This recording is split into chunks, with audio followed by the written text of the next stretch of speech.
Hello my student, आप लोग कैसे हैं। उम्मीद करता हूं कि आप लोग बहुत ही बढ़िया होंगे। ठीक है, तो आज की इस वीडियो में हम लोग क्लास 12th का बायोलॉजी, ठीक है, क्लास 12th के बायोलॉजी यानी जीव विज्ञान का आज हम लोग ऑब्जेक्टिव इस वीडियो में कंप्लीट करने वाले हैं। ठीक है, कंप्लीट याद करने वाले हैं, इसलिए आप लोग इस वीडियो को शुरू से अंत तक वॉच करिएगा। ठीक है, अगर आप लोग को यह वीडियो पसंद आता है तो वीडियो को आप लोग लाइक कर सकते हैं, चैनल को आप लोग जरूर सब्सक्राइब कर लीजिएगा। ठीक है, ताकि आपको ऐसा कंटेंट हमेशा मिलते रहे। ओके, और इसका पीडीएफ बता दें कि इसका PDF Telegram channel exam PDF पर वहाँ से आप लोग जाकर फ्री में डाउनलोड कर सकते हैं। ठीक है, चलिए तो हम लोग स्टार्ट करते हैं। अगर आप लोगों को जो भी आंसर पता हुआ तो आप लोग 5 to 10 सेकंड के अंदर आप लोग कमेंट बॉक्स के अंदर आप लोग जरूर इसका आंसर बताते चलिएगा। ओके, देखिएगा फर्स्ट नंबर में देखिए क्या कर रहा है।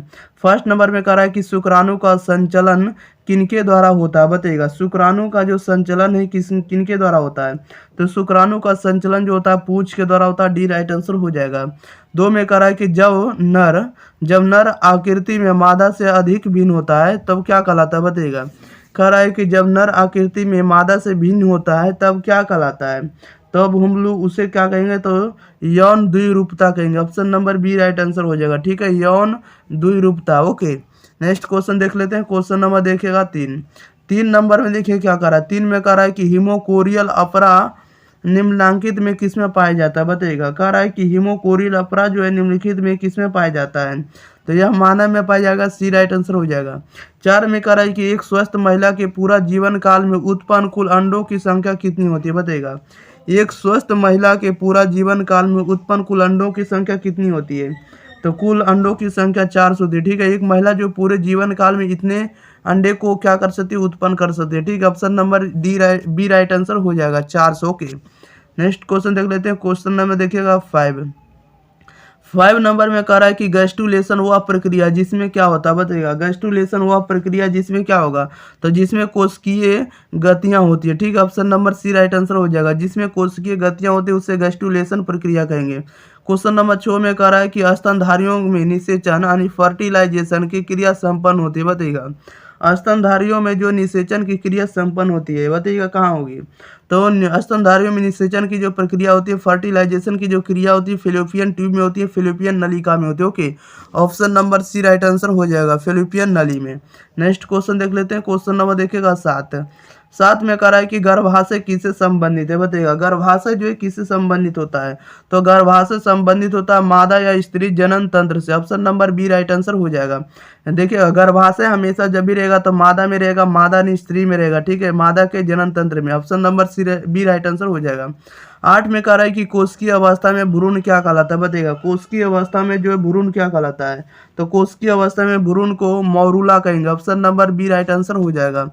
नेक्स्ट क्वेश्चन देख लेते हैं। क्वेश्चन नंबर देखिएगा 9 में कह रहा है कि परिपक्व शुक्राणुओं के शीर्ष पर एक टोपी नुमा संरचना पाई जाती है, उसे क्या कहते हैं, बताइएगा। परिपक्व शुक्राणु के शीर्ष पर एक टोपी नुमा संरचना पाई जाती है, उसे क्या कहेंगे, तो उसे हम लोग एक्रोसोम कहते हैं।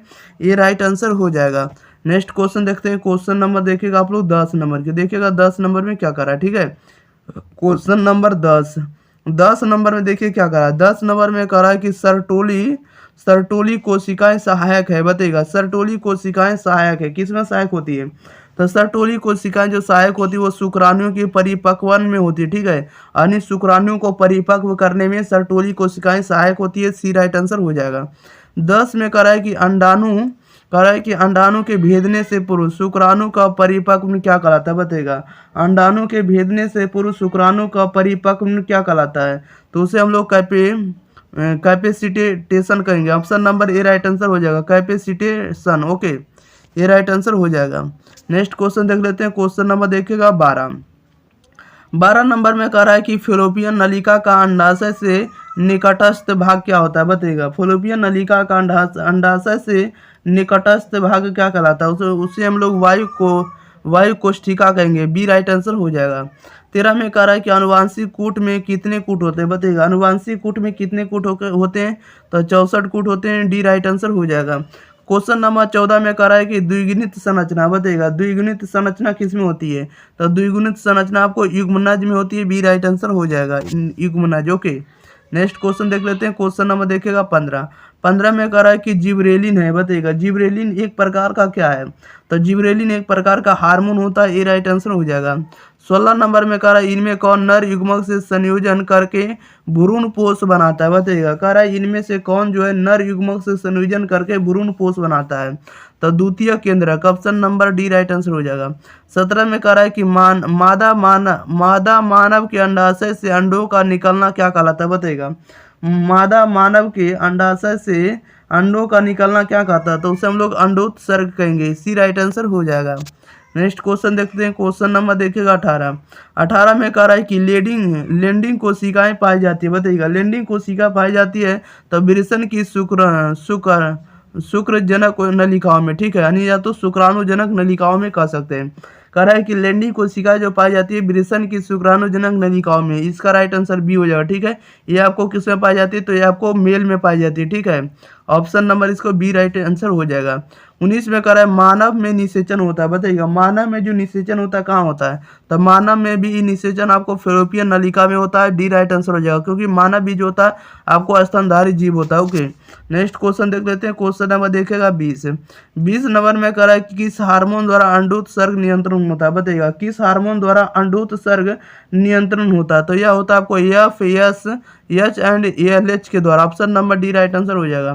21 में कह रहा है कि सरटोली कोशिकाएं पाई जाती है, बताइएगा। सरटोली कोशिकाएं पाई जाती है, तो सरटोली कोशिकाएं पाई जाती है वृषणों में, option number B right answer हो जाएगा। नेक्स्ट क्वेश्चन देखते हैं, क्वेश्चन नंबर देखिएगा 22 में कह रहा है कि मानव मादा में गर्भकाल है, बताइएगा। मानव मादा में गर्भकाल कितने दिन का होता है, तो 9 महीना का होता है, ऑप्शन नंबर इसका सी राइट आंसर हो जाएगा। 9 महीना बोले तो 9 गुने 1 महीना में 30 दिन, तो गुना कर देंगे तो कितना हो जाएगा, 270 दिन का होता है। ओके, नेक्स्ट क्वेश्चन देखते हैं, क्वेश्चन नंबर 23 कह रहा है कि कोरा की गुहा कहलाते हैं, बताइए। गुहा मतलब होता है खाली जगह, ठीक है। कह रहा है कि कोरा की गुहा क्या कहलाते हैं, तो कोरा की गुहा आपको सीलोम कहेंगे, option number B right answer हो जाएगा। 24 में कह रहा है स्तनपायी जीवों में नर हार्मोन की उत्पत्ति कहाँ होती है, बताइएगा। स्तनपायी जीवों में नर हार्मोन की उत्पत्ति कहाँ होती है, तो अंडकोश में होती है, बी राइट आंसर हो जाएगा। नेक्स्ट क्वेश्चन देखते हैं, क्वेश्चन नंबर देखिएगा 24 तो हो गया आपका। 25 में कह रहा है कि नर जनन कोशिका शुक्राणु उत्पन्न करती है, बताइएगा। नर जनन कोशिका शुक्राणु उत्पन्न करती है, तो शुक्राणु जनन द्वारा, option number A right answer हो जाएगा। नेक्स्ट क्वेश्चन देख लेते हैं, क्वेश्चन नंबर देखिएगा 26 नंबर में देखिए क्या कह रहा है। 26 में कह रहा है कि एंड्रोजन्स किससे उद्दीपित करता है, बताइएगा। एंड्रोजन्स जो होता है किसे उद्दीपित करता है, इसका राइट आंसर बताइएगा क्या हो जाएगा। तो एंड्रोजन्स जो होता है किसे आपको उद्दीपित करता है, तो शुक्राणु जनन को करता है, ऑप्शन नंबर इसका डी राइट आंसर हो जाएगा। 27 में कह रहा है कि परिपक्व मादा युग्मक के बनने की प्रक्रिया क्या कहलाती है, बताइएगा। परिपक्व मादा युग्मक के बनने की प्रक्रिया क्या कहलाती है, तो अंड जनन कहलाती है, option number D right answer हो जाएगा। क्वेश्चन नंबर 28 में कह रहा है कि यौवनारंभ के समय प्रथम क्या लिखा हुआ, तो आर्तप चक्र क्या कहलाता है, ठीक है। मासिक चक्र जिसको हम लोग कह सकते हैं, ठीक है, इसी को रजोधर्म भी कहते हैं। कह रहा है कि यौवनारंभ के समय प्रथम मासिक चक्र क्या कहलाता है, इसका राइट आंसर बताइएगा क्या हो जाएगा। तो प्रथम मासिक चक्र या तो आर्तव जो चक्र कहलाता है उसे हम लोग क्या कहेंगे, रजोदर्शन कहेंगे, सी राइट आंसर हो जाएगा। नेक्स्ट क्वेश्चन देखते हैं, क्वेश्चन नंबर देखिएगा 29, ठीक है। क्वेश्चन नंबर 29 में कह रहा है कि ग्राफियन फॉलिकल पाए जाते हैं, बताइएगा। ग्राफियन फॉलिकल पाए जाते हैं, कहाँ पाए जाएंगे, तो ग्राफियन फॉलिकल जो पाए जाएंगे ये आपको मादा मानव के अंडाशय में पाए जाएंगे, बी राइट आंसर हो जाएगा, मादा मानव के अंडाशय में, ठीक है। क्वेश्चन नंबर 30 में कह रहा है कि प्रोजेस्टेरोन हार्मोन का स्रावन होता है, बताइएगा। प्रोजेस्टेरोन हार्मोन का स्रावन होता है तो कार्पस लिस्टियम में, option number C right answer हो जाएगा, ठीक है। ऑप्शन नंबर इसका सी राइट आंसर हो जाएगा, कार्पस लुस्टियम में। ओके, क्वेश्चन नंबर 31 कह रहा है कि गर्भाशय की भीतरी सतह स्तर क्या कहलाता है, बताइएगा। गर्भाशय की भीतरी स्तर क्या कहलाता है, इसका राइट आंसर आप लोग कमेंट बॉक्स में बताइएगा, ठीक है। आप लोग को 5 से 10 सेकंड का समय देंगे, आप लोग आंसर जरूर बताते चलिएगा, ठीक है। बताइएगा इसका राइट आंसर क्या हो जाएगा।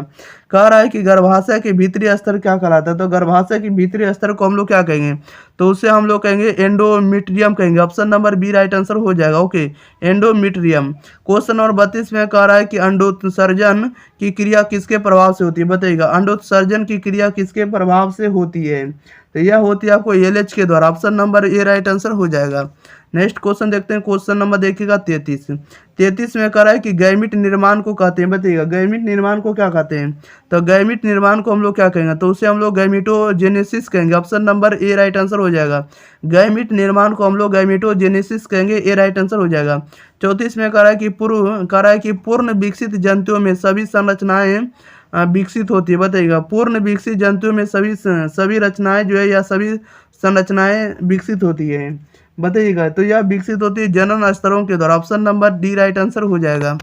नेक्स्ट क्वेश्चन देखते हैं, क्वेश्चन नंबर देखिएगा 35 में कह रहा है कि स्तनपायी जीवों में भ्रूण की एलेंटोइस किसमें सहायता करती है, बताइएगा। कह रहा है स्तनपायी जीवों में जो है भ्रूण की एलेंटोइस किसमें सहायता करती है या किसमें सहायता प्रदान करती है, तो ये करती है पोषण में। Option number D right answer हो जाएगा। क्वेश्चन नंबर 36 में कह रहा है कि ग्रेफियन पुटिका पाई जाती है, बताइएगा ग्रेफियन पुटिका जो है पाई जाती है, तो यह पाई जाती है आपको स्तनियों के अंडाशय में। Option number D right answer हो जाएगा। स्तनियों के अंडाशय में पाई जाती है ग्रेफियन पुटिका। ओके, नेक्स्ट क्वेश्चन देख लेते हैं, क्वेश्चन नंबर देखिएगा 37 में कह रहा है कि जनन अंग विकसित होते हैं भ्रूणीय में, कहाँ, बताइएगा। कह रहा है कि जनन अंग विकसित होते हैं भ्रूणीय में, कहाँ होते हैं, तो मीसोडर्म से होते हैं। Option number C right answer हो जाएगा। 38 में कह रहा है कि किस जनन परत से रक्त तथा परिवहन तंत्र का उद्भव होता है, बताइएगा किस जनन परत से रक्त तथा परिवहन तंत्र का उद्भव होता है, इसका राइट आंसर बताइएगा। तो ये आपको मीजोडर्म से होता है, ए बी राइट आंसर हो जाएगा।